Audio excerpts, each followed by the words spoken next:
Everyone, I'm here today doing a live podcast with one of my top favourite people in the world, and I'm not lying, Dr Naomi. Now, she's an absolute rock star in this industry, and I know she'll be like, oh, stop it, but it's true, she's a rock star in this industry.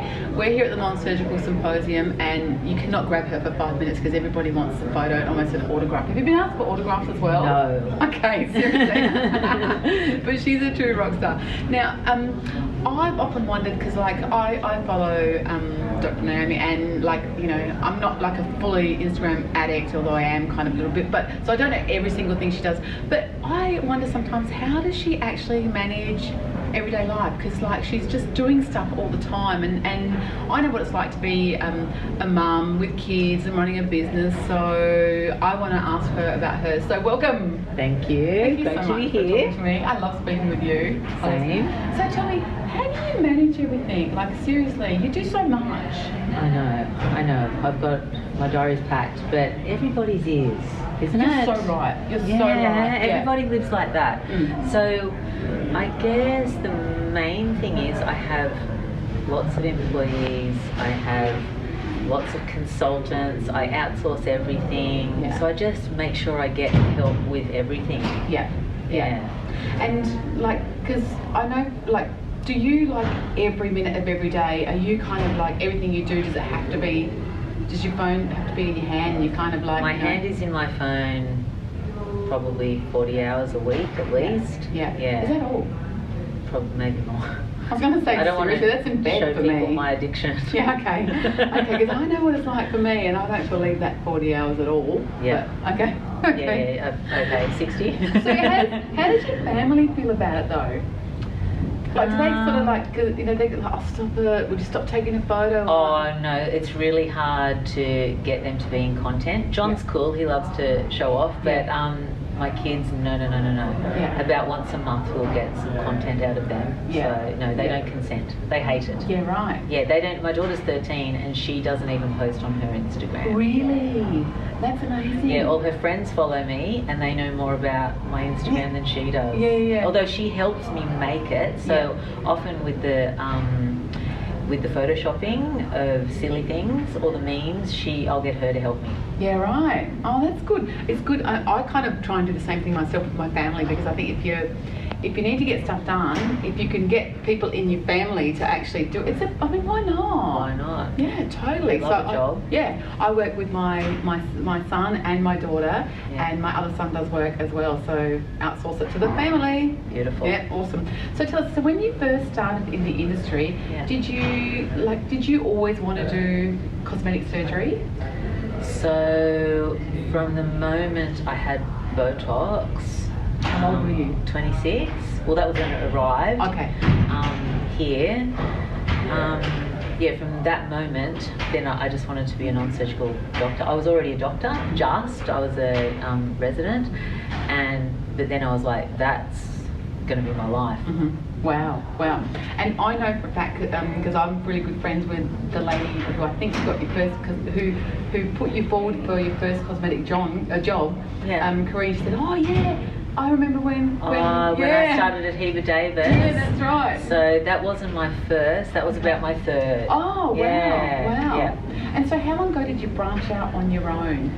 So I went to my first conference in 99. Where did they go in there? Was that the first conference? It was the first conference. What sort? In Adelaide. It was this, but Adelaide? Yes. I'm from Adelaide. See, we are founders, I'm telling you. Totally. Yeah.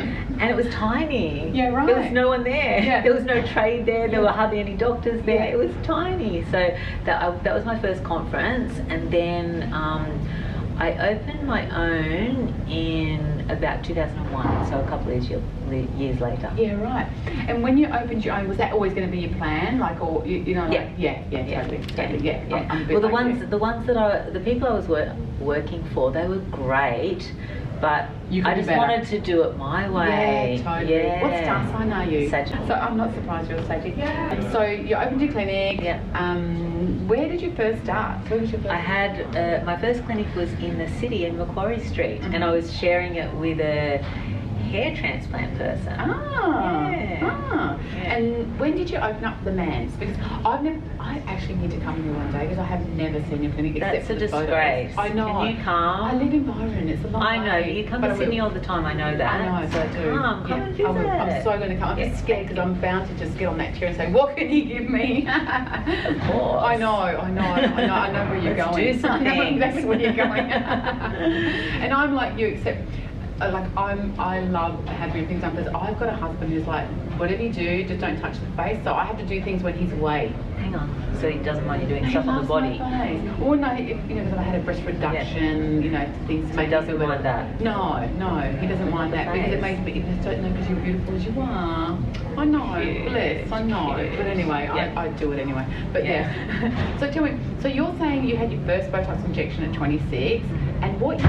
I don't want to tell people how old you are, but I didn't know that there was such a thing as Botox until probably just before I started plastic surgery. I had no idea there was a thing. It was no new. idea. Yeah, it was very new. Yeah, right. So. And so how much change have you seen since it started? Wow. It's very, very different. There's just so many more doctors, so many more nurses, so many more patients. Yeah, the industry has exploded. And do you have, at your clinic, do you have a demographic of patients? Well, we sort of see the people who are really the sophisticated beauty achievers, the people who... What does that mean?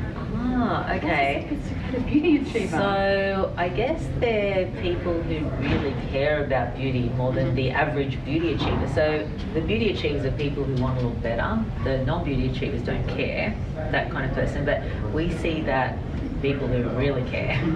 Yeah, right. That extra level of every detail, we've got to be perfect. Yeah, and I understand that because because I came into this through plastic surgery, through losing weight and doing things to make get rid of skin and stuff. Yeah. But I understand that because you've got people that do that are just happy to just get rid of the skin. Yeah. Then you've got the ones like, oh my God, there's a little lump here, can't stand it, and so same thing but in the beauty. Okay. Yeah. So. Awesome. And do you mainly treat like an age group? So we've got about 40% under 30, so that's high, and then right up to 90. Yeah, right. What's your oldest patient? So my oldest patient died, she was 94. But she looked good though. Not a wrinkle on her face. Even, she had so many facelifts, I had to fill the lines going the wrong way with filler. Oh, bless. No, and she only stopped coming right up to the end. What was her name? I can't say that. Okay. Yeah. Well, I was just going to say her first name. I'm going to say rest in peace. Oh no, she wasn't the nicest person. Oh. But she didn't have a wrinkle. Was there anyone that you've actually said, no, sorry, that just asked for something too much? Or is there a line there? Oh, the line for me is, are we going to be able to make the person happy? Yeah. That's a really easy line. Sometimes you get it wrong, but you don't want to start a treatment on somebody who will not be happy. And there's quite a proportion of those people. Yeah. And everybody's better off if you say no to them. Especially the doctor. Because that happens in the plastic surgery world. Right. I think it's really important to choose your patient, because someone who maybe has had 11 revision breast surgeries, they may not be the right person to actually have surgery again. So at some point. Well, that's good, and respect to you for that, because it'd be really tempting to just kind of yes, we'll do that, But it's not. I always think in the long term, you don't want unhappy patients. Yeah. So if you can actually not touch them, you're way better off. Yeah, it's just safety. Yeah, for yourself. Yeah, totally. And it's all about patient safety first. Exactly. Yeah. So I want to ask you one more question. Yeah. So for the people that are out there that don't live near you and can't go somewhere and know that they're going to get an absolutely whiz-bang effect, result every time, and I get this all the time, who's the best person to see, here, who's the best person? And I can't ask that question. But what would you say to someone who is looking to have you know, injectables for the first time or fix up their face or whatever, like how are you going to find someone who's going to be, you know, how are you going to know who's right for you? I've written there's a long answer to that question. Yeah, I've written a long blog post about it, actually. We should link to that then. Yeah, we let's do should, that. because I'll read it first. yeah, there's a lot of detail in it. Yeah. So it just gives people all the steps to look at. So, you know, check their registration with APRA.